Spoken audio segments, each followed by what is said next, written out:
नमस्कार, स्वागत है आप सभी का आर्या न्यूज पर। आपके साथ मैं हूं पल्लवी रविंद्र सिंह। खबर बुलंदशहर से आ रही है, जहां बिजली के ट्रांसफर से उठी चिंगारी से भयानक आग लग चुकी है। आग से गली में खड़ी कार जलकर खाक हो चुकी है। गंज के पास बल्ली के गोदाम तक आग पहुंच चुकी है। देखते ही देखते आग ने विकराल रूप धारण कर लिया। तस्वीरें आपके सामने हैं। स्थानीय लोगों का आरोप है कि सूचना के बाद भी देर से दमकल विभाग के कर्मचारी पहुंचे। स्थानीय लोगों ने आग पर काबू पाने के लिए कड़ी मशक्कत की थी। साथ ही आग की उठती तेज लपटों को देख आसपास के इलाके में अफरा तफरी का माहौल बन गया। मामला आपको बताते चले बुलंदशहर के सिकंदराबाद नगर के हनुमान चौक के पीछे गंज का है।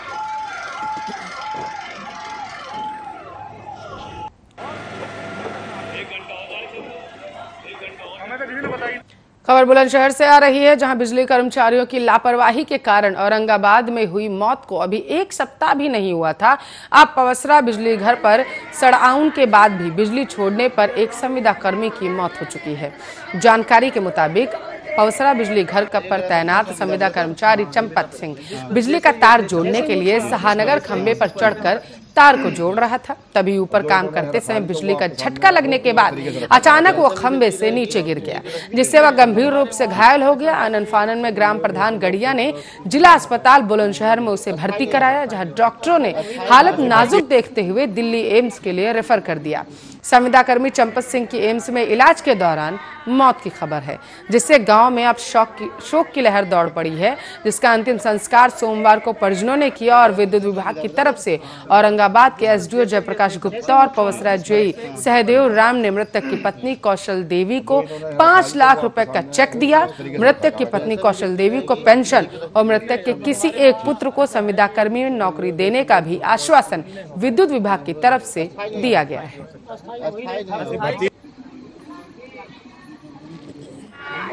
ये सहानगर के आरा मशीन बाग के पास एक ट्रांसफार्मर 11,000 की लाइन थी, उस पर चढ़े, सिट डाउन लिया उन्होंने, और एक इनको और है संविदा का, उसने सिट डाउन लिया। तो उसने तो नुकैदी लाइन लगा दे, इनसे नहीं पूछी लाइन लगाने के लिए। इनने लाइन लगाते हुए जो उन्होंने जैसे तार लगा रहे तो उन्हें पीछे झटका मारा तो पीछे गिर पड़े। पीछे ईंट पड़ी थी, उसकी रीढ़ की हड्डी टूट गई और हम तुरंत बुलंदशहर ले गए। बुलंदशहर कई अस्पतालों में दिखाया, किसी ने भर्ती नहीं करा। फिर सरकारी में ले गए। सरकारी में जब हमने दिखा रहे थे, इनकी मुँह की राख खून आने लगा, तो फिर हमने सोची इनकी नज़दीक ऐसी हालत है इनकी ज़्यादा। फिर हमने गंभीर हालत है, फिर हमने जो एम्बुलेंस बुलाई, एम्बुलेंस से दिल्ली के ले गए ड्रामा सेंटर में जी एम्स में। वहाँ जाने के बाद में इनकी जो मतलब हालत बिल्कुल बिगड़ गई। वहाँ जाने के बाद भर्ती हो गए। भर्ती होने के बाद में थोड़े पीछे बोलेंगे हालत रास्ते में बिगड़नी चालू हो गई। प्लस जो है 40 हो जाए, कभी 50 हो जाए, 60। अब बात बुलंदशहर की करेंगे, जहां पर महिला थाने में आपको बताते चले बदसलूकी का मामला सामने आया है, जहां मौलवी प्रेमी और प्रेमिका को निकाह पढ़ा रहे हैं। दरअसल 2 साल पहले कानपुर की हिना और गुलावटी बुलंदशहर के शादाब का फेसबुक से संपर्क हुआ था। बात बढ़ी तो दोनों ने फोन पर बात के साथ साथ मिलना जुलना भी शुरू कर दिया। देखते ही देखते हिना और शादाब की मुलाकात मोहब्बत में बदल गई। लेकिन हिना और शादाब की मोहब्बत में उस वक्त दरार पड़ गई जब शादाब ने हिना के निकाह के प्रस्ताव को ठुकरा दिया। इससे दुखी हिना ने एसएसपी बुलंदशहर संतोष कुमार सिंह से शादाब की बेवफाई की शिकायत की। आज महिला थाना अध्यक्ष ने हिना और शादाब को थाने में बुलवाया और दोनों को समझाकर निकाह के लिए कन्विंस किया।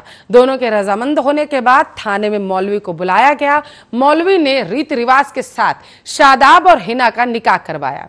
निकाह में थाने के स्टाफ ने घराती और बाराती की भूमिका निभाई। दूल्हा दुल्हन को निकाह की मुबारकबाद भी दी गई है।